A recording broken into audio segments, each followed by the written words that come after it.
Hello everybody, and welcome back to another market analysis for the month of July. In these videos, I like to go over anything interesting that has happened in the old school RuneScape economy in the last couple of weeks. Now the last one I made was about a day before one of the biggest market crashes this year, really. It was definitely a temporary one for sure, but it was one of the most drastic drops I've seen in quite some time. So we're going to talk about that and try to figure out why that happened. On top of that, we're going to have a look at how some of the new items are performing in the market, some of the more general trends for resource items, PvM items, you name it. We're gonna have a look at a lot of things today. Hope you guys enjoyed the video. If you guys enjoyed the market recaps, I would really appreciate it if you took the time to subscribe to my channel. Just takes a second, I'd really appreciate it. Anyway guys, let's get started. So today is July 14th, but around 2 weeks ago, maybe a little over 2 weeks, closer to 3, we saw one of the biggest market crashes I've seen in quite some time. Like, look at the Twisted Bow on its own, went from 1.2 bill down to 1.1 bill. I saw pictures on Reddit of people getting 100 mil merches on the Twisted Bow because it went right down and right back up again.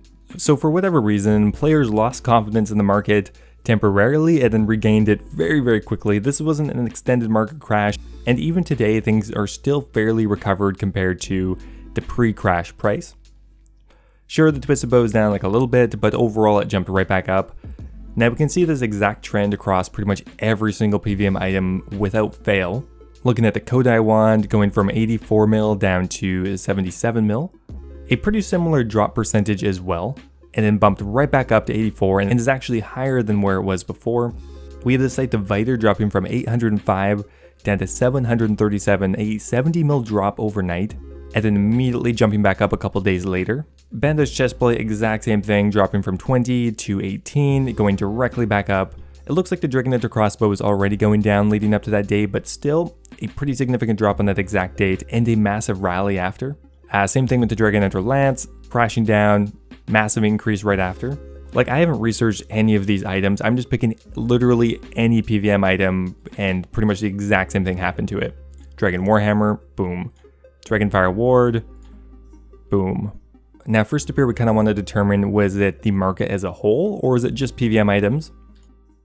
Let's just have a look at a few other items here. The Sara Brew, no, it doesn't seem to be following the same trend. If anything, it's going up actually. And we're gonna have a quick look at sharks here. Again, not showing a similar dip like the other items. I guess maybe here they crashed, but they did not recover, still going down. So we've kind of determined that within the realms of PvM items, somewhere between June 26th and July 2nd or something like that, there was a massive crash and recovery. So why did that happen? Well, there's a lot of different theories out there. Some people are saying that because the player counts are lowered, more people going back to work, a lot of players are selling off their PvM items, something like that. I mean, we can see here that the player counts have reduced fairly significantly.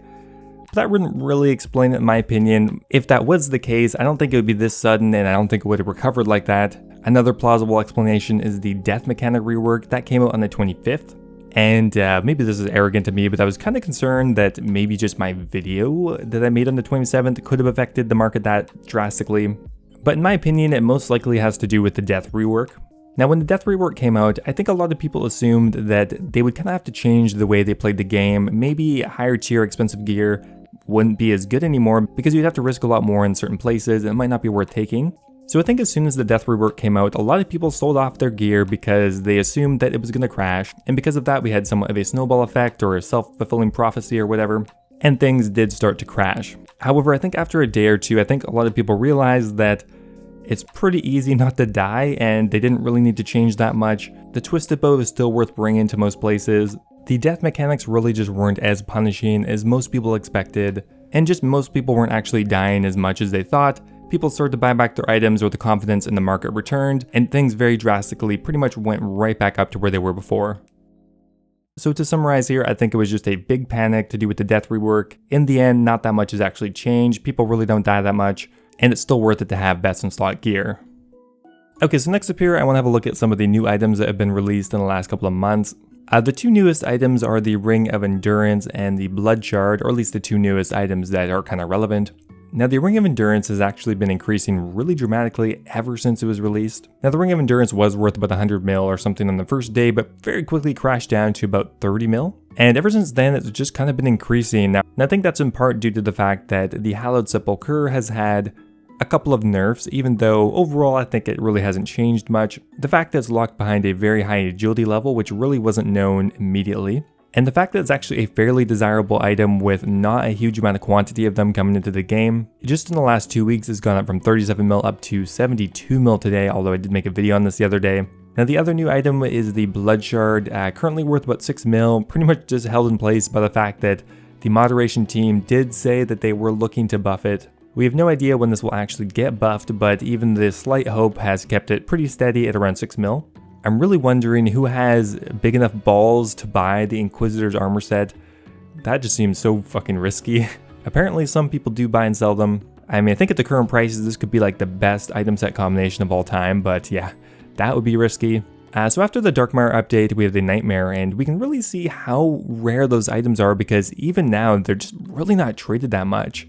Like barely any of them are logged on GE Tracker, and although GE Tracker doesn't log everything, it's a good indicator of really how many are traded. Like even the Ring of Endurance has more trades than that, and it's only been out for about a month.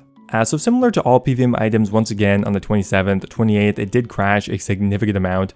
Look at that, the Inquisitor's Mace going from 900 mil down to 660, pretty much a 250 mil crash.